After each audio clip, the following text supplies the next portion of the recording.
Donc la première catégorie de tawhid, c'est tawhid al-rububiyya. Hein. Il y a 3 catégories de tawhid. La première, c'est tawhid al-rububiyya, le tawhid, l'unicité d'Allah dans la souveraineté, al-rububiyya. La royauté ou la souveraineté, mais la souveraineté c'est plus large que la royauté, d'accord? Donc, yani, qui peut m'expliquer c'est quoi tawhid al-rububiyya? Hein? Vas-y, en français.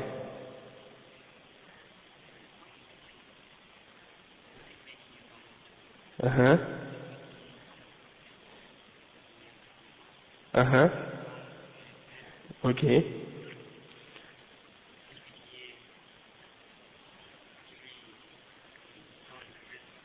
Ok.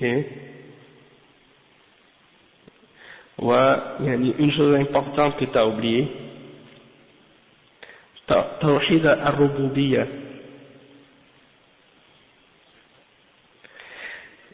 Ça c'est après. Mais les caractéristiques quand on parle de tawhid al-rububiyya, on parle de certaines choses. Donc, c'est-à-dire qu'on unifie Allah dans sa souveraineté et ça implique des choses. Parmi les choses que ça implique, il y a des exemples que le frère a mentionnés, comme par exemple le fait que c'est Allah qui donne et celui qui enlève, que c'est lui qui fait vivre et qui fait mourir, des choses comme ça. Mais également, c'est important de ne pas oublier que ça implique également que c'est lui qui crée, hein, yakhluq. Donc c'est Allah subhanahu wa ta'ala, lui seul qui crée tout, qui contrôle tout, qui fait vivre et qui fait mourir et qui s'organise et qui organise tout dans la création. D'accord? Donc quand on dit tawhid al-rububiyya, c'est ça ce que ça veut dire. Ok? Et donc, le cheikh il dit, وَهَذَا يُسَمَّى tawhid al-rububiyya. Le cheikh il dit, il n'y a personne qui crée. Il y a personne qui crée excepté Allah. Il n'y a personne qui donne le risque excepté Allah. Il n'y a personne qui fait vivre excepté Allah. Il n'y a personne qui peut te nuire excepté Allah. Il n'y a personne qui peut te profiter excepté Allah. Donc ça, on appelle ça comment? Tawhid al-rububiyya. Tawhid al-rububiyya. Et le cheikh il dit, وهو توحيده بأفعاله سبحانه فلا أحد يخلق مع الله ولا أحد يرزق مع الله ولا أحد يحيي ويميت مع الله. Donc ça c'est l'unicité d'Allah dans les actions d'Allah. D'accord? L'unicité d'Allah dans les actions d'Allah subhanahu wa ta'ala. Il n'y a personne qui peut créer avec Allah, il n'y a personne qui peut donner la subsistance avec Allah, et il n'y a personne qui peut faire vivre avec Allah, et il n'y a personne qui peut faire mourir avec Allah subhanahu wa ta'ala, c'est-à-dire c'est juste Allah qui fait ces actions-là, il n'y a personne d'autre en dehors de lui qui peut les faire. Non, donc tout ce qui se produit dans l'univers, hein, c'est Allah subhanahu wa ta'ala qui est à l'origine de tout, ces choses-là, d'accord? Donc, même si par exemple,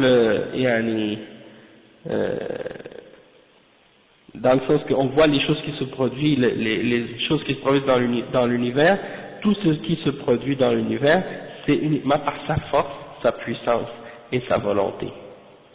C'est ça ce que ça veut dire. Le cheikh dit وهذا النوع من أقر به وحده لا يكون مسلما لأنه قد أقر به الكفار كما ذكر جل وعلا في القرآن في آية كثيرة ولئن سألتهم من خلق السماوات والأرض ليقولن الله قل من يرزقكم من السماء والأرض أمن يملك السمع والأبصار ومن يخرج الحي من الميت ومن يخرج الميت من الحي ومن يدبر الأمر فسيقولون الله فقل أفلا تتقون أمن يبدأ الخلق ثم يعيده ومن يرزقكم من السماء والأرض أإله مع الله إلى غير ذلك من الآيات التي أخبر الله فيها أن المشركين يقرون بأن الله هو الخالق والرازق والرزاق والمحيي والمميت ومع هذا لا يكونون مسلمين. لماذا؟ لأنهم لم يأتوا بالنوع الثاني الذي هو مدار المطلوب. Bon, Le cheikh il explique maintenant un point important. Il dit quelque chose. En premier, je vais vous poser une question. Maintenant que vous avez, non mais là ça y est, vous savez là, hein, je peux vous poser des questions maintenant. Ok, donc celui qui a cru au Tawhid al-Rububiyyah, est-ce qu'on peut dire qu'il est musulman s'il a seulement cru à Tawhid al-Rububiyyah? Non. Pourquoi?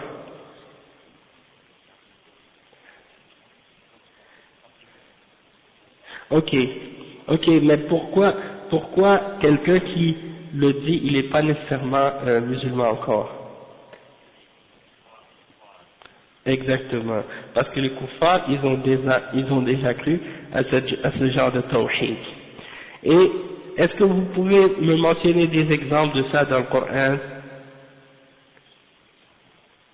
Des exemples du fait que les mushrikines ont approuvé ça dans le Coran? Juste un verset. Ok. Toi, ما اسمك أنا نسيت. محمد.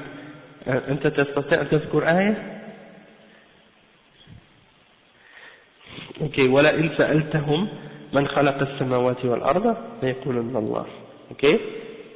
لا تنسى هذه الآية.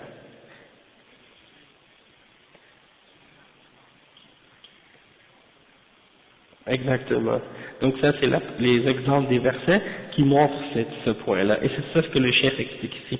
Il dit, celui qui a cru en cette catégorie de tawhid, il n'est pas musulman encore. C'est pas suffisant pour qu'il soit musulman, parce que même les kuffars, ils ont cru à ce genre de tawhid, ok? Et Allah subhanahu wa ta'ala, il mentionne ça dans plusieurs versets, comme le verset 25 dans Surat Luqman. Si tu leur demandes qui a créé les cieux et la terre, ils vont dire Allah.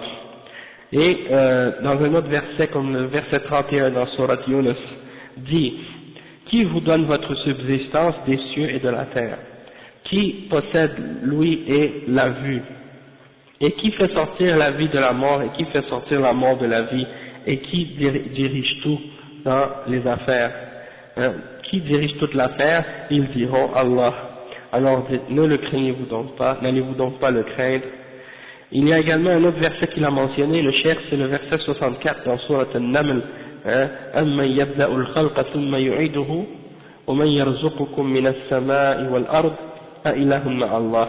Qui commence la création puis qui la refait, et qui vous donne votre subsistance des cieux et de la terre? Est-ce qu'il y a un autre ilah avec Allah? Y a-t-il une autre divinité, quelqu'un qui mérite l'adoration avec Allah? Et bien entendu, c'est une question qui implique une négation. Ça veut dire qu'il n'y a rien avec Allah qui mérite d'être adoré. Et donc, il y a beaucoup de versets de ce genre dans le Coran qui montrent que les mouchriquines, à l'époque du prophète sallallahu alayhi wa sallam, ils affirmaient que Allah, c'est lui le créateur, c'est lui le pourvoyeur, c'est lui qui fait vivre, c'est lui qui fait mourir, et malgré tout ça, ils n'ont pas été considérés comme étant des musulmans. Pourquoi ils n'ont pas été considérés comme étant des musulmans? Parce qu'ils n'ont pas amené, ou ils n'ont pas cru en la deuxième catégorie de tawhid, qui est en réalité le but du tawhid, c'est-à-dire l'application de cette connaissance-là, du fait qu'on a cru et qu'on a compris tawhid al-Rububiyyah. Une fois qu'on a compris que Allah c'est le maître de la création, c'est lui le maître et le créateur de tout, eh bien, ça implique quoi ça? Ça implique qu'on doit l'adorer, et qu'on doit adorer lui seul. Hein? Si on dit, oui, il est le maître de la création, c'est lui qui a tout créé, c'est lui qui contrôle tout, mais je l'adore lui, et j'adore d'autres avec lui. Ça veut dire qu'on n'a pas compris réellement la signification de Tawhid al-Rububiyyah. Si c'est lui seul qui contrôle tout, pourquoi tu vas demander à autre que lui? C'est contradictoire. D'accord? Donc dans ce sens-là, il faut bien comprendre maintenant la deuxième catégorie, c'est Tawhid al-Uluhiyyah.